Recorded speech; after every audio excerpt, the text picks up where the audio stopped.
नमस्कार, news 18 JKLH के digital platform पर आपका स्वागत है।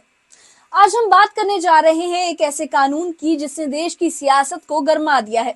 विरोध के स्वर गूंजने लगे हैं और मामला अब सुप्रीम कोर्ट की चौखट तक जा पहुंचा है। जी हाँ, हम बात कर रहे हैं नए वक्फ संशोधन कानून की, जिसे लेकर प्रधानमंत्री मोदी से लेकर विपक्षी नेता, धर्मगुरु से लेकर आम लोग तक सभी अपनी अपनी राय रख रहे हैं।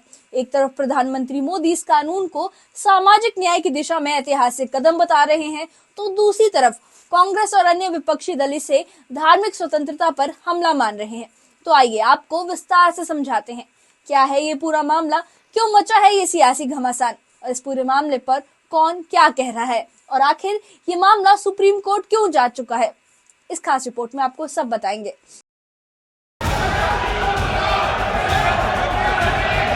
मैं गांधी की तरह इस कानून को फाड़ता हूं। ये अनकॉन्स्टिट्यूशनल है सर। कैसे बोल सकते हैं तुम?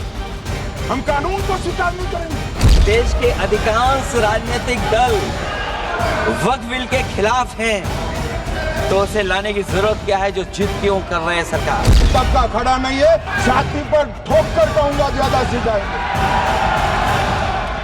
देश में वक्फ कानून को लेकर बहस तेज हो चुकी है और अब इस मुद्दे पर प्रधानमंत्री नरेंद्र मोदी ने कांग्रेस पर सीधा हमला बोल दिया। हिसार की एक जनसभा में बोलते हुए पीएम मोदी ने कहा कि यूपीए सरकार ने साल 2013 में वक्फ कानून में ऐसा संशोधन किया जिसे वक्फ कानून को संविधान से भी ऊपर कर दिया गया। उन्होंने आरोप लगाया कि अगर वक्फ की संपत्तियों का सही इस्तेमाल हुआ होता तो मुस्लिम युवाओं को पंचर नहीं बनाना पड़ता। कांग्रेस ने वक्फ संपत्तियों को भूमाफियाओं और कट्टरपंथियों के हवाले कर दिया। कांग्रेस की इस कुनीति का सबसे बड़ा प्रमाण वक्फ कानून है। देश आजाद होने के बाद 2013 तक वक्फ का कानून चलता था। चुनाव जीतने के लिए, तुष्टीकरण की राजनीति के लिए, वोट बैंक की राजनीति के लिए 2013 के आखिर में, आखिरी सत्र में कांग्रेस ने इतने सालों तक चल रहे वक्फ के कानून में आनन फानन संशोधन कर दिया ताकि चुनाव में वोट पा सके। आपको बता दें कि प्रधानमंत्री मोदी ने राइजिंग भारत समिट में भी कांग्रेस पर सवाल उठाए थे। उन्होंने पूछा कि अगर कांग्रेस को मुसलमानों से इतनी ही हमदर्दी है तो आज तक किसी मुस्लिम को कांग्रेस का अध्यक्ष क्यों नहीं बनाया गया। उन्होंने दावा किया कि कांग्रेस का मकसद केवल मुस्लिम वोट बैंक को साधना है, उनका भला करना नहीं। प्रधानमंत्री ने नए वक्फ संशोधन कानून को गरीब, पसमानदा मुसलमानों, महिलाओं और बच्चों के अधिकारों की सुरक्षा की दिशा में एक बड़ा ऐतिहासिक कदम बताया। अगर सच्चे अर्थ से आपके दिल में मुसलमानों के लिए थोड़ी भी हमदर्दी है तो कांग्रेस पार्टी अपने पार्टी के अध्यक्ष मुसलमान को बनाए। क्यों नहीं बनाते भाई? संसद में टिकट देते हैं 50% मुसलमानों को दो, जीत करके आएंगे तो अपनी बात बताएंगे। कांग्रेस की तुष्टीकरण की इस नीति का बहुत बड़ा नुकसान मुस्लिम समाज को भी हुआ है। कांग्रेस ने सिर्फ कुछ कट्टरपंथियों को ही खुश किया है, बाकी समाज बेहाल रहा, अशिक्षित रहा, गरीब रहा। इस पर विपक्ष का पलटवार और तीखी प्रतिक्रिया भी आई है। प्रधानमंत्री मोदी के इन बयानों पर विपक्ष भी चुप नहीं बैठा। कांग्रेस नेता इमरान मसूद ने सोशल मीडिया पर लिखा, जिस दिन हम आ जाएंगे 1 घंटे में समाधान कर देंगे। AIMIM प्रमुख असदुद्दीन ओवैसी और जमीयते उलेमा ए हिंद जैसे संगठनों ने भी इस कानून के खिलाफ मोर्चा खोल रखा है। किसी ने इसे इलाज का वादा बताया तो किसी ने कुर्बानी देने की अपील की। यानी साफ है कि इस कानून के खिलाफ विरोधी ताकतें पूरी तरह से एकजुट हैं।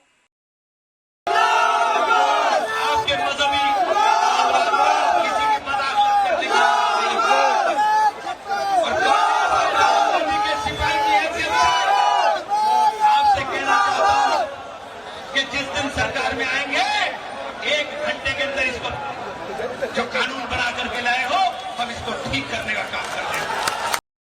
कांग्रेस इस कानून को संविधान और धार्मिक स्वतंत्रता पर सीधा हमला बता रही है। राहुल गांधी ने कहा कि ये कानून मुस्लिम समाज के अधिकारों को कुचलने वाला है और कांग्रेस इसकी संवैधानिकता को सुप्रीम कोर्ट में चुनौती देगी। कांग्रेस प्रवक्ता जयराम रमेश ने भी इस बात को दोहराया। एआईएमआईएम के ओवैसी ने कहा कि ये मस्जिदों और दरगाहों पर सीधा हमला है। वहीं नेशनल कॉन्फ्रेंस के प्रमुख फारूक अब्दुल्ला ने कहा कि इस कानून में बहुत सी खामियां हैं, ये संविधान के खिलाफ है और इस पर सदन में चर्चा नहीं हो सकती क्योंकि अब ये मामला सुप्रीम कोर्ट में है। इसमें कोई शक नहीं है कि हम वक्फ बिल के खिलाफ हैं। हम समझते हैं ये गलत बिल है, ये कॉन्स्टिट्यूशन के खिलाफ है। तो इसलिए ये स्पीकर साहब ने बहुत अच्छा फैसला दिया कि साहब ये हम लोग डिस्कस कर नहीं सकते क्योंकि अब हम सुप्रीम कोर्ट में हैं। सुप्रीम कोर्ट का फैसला जब आएगा उसके बाद आगे सेशन आएगा, उसमें भी बात हो सकती है, ऐसी बात नहीं है। मगर जितना भी हो सका इस असेंबली में पास किया गया, नहीं कह सकते नहीं किया गया।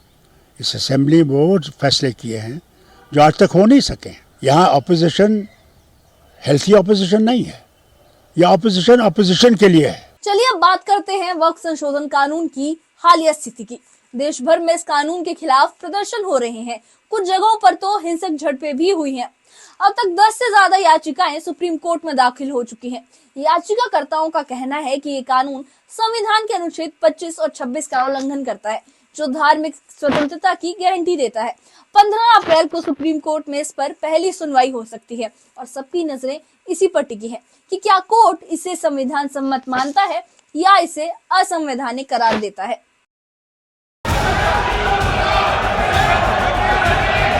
मैं गांधी की तरह इस कानून को फाड़ता हूं, ये अनकॉन्स्टिट्यूशनल है सर। कैसे बोल सकते हैं तुम? हम कानून को स्वीकार नहीं करेंगे। देश के अधिकांश राजनीतिक दल वक्फ बिल के खिलाफ हैं, तो उसे लाने की जरूरत क्या है जो जिद क्यों कर रहे हैं सरकार? तबका खड़ा नहीं है, छाती पर ठोक कर कहूंगा ज्यादा सीधा। वक्फ संशोधन कानून अब महज एक कानून नहीं रहा, बल्कि ये देश की सियासत, समाज और न्याय व्यवस्था के केंद्र में आ चुका है। जहां एक और प्रधानमंत्री मोदी इसे सामाजिक न्याय की क्रांति बता रहे हैं, वहीं विपक्ष इसे धार्मिक अधिकारों पर कुठारघात मान रहा है। सवाल ये है, क्या ये कानून वाकई मुस्लिम समुदाय को सशक्तता देगा या फिर इससे देश में धार्मिक ध्रुवीकरण और गहरा होगा? और सबसे बड़ा सवाल, सुप्रीम कोर्ट क्या कहेगा? फिलहाल देश की निगाहें उसी पर टिकी है। इस मामले से जुड़े सारे अपडेट्स के लिए हमारे साथ जुड़े रहिए। अगर आपको ये रिपोर्ट पसंद आई हो तो इसे लाइक करें, शेयर करें और ऐसी ही और अपडेट्स के लिए हमारे चैनल को सब्सक्राइब करें।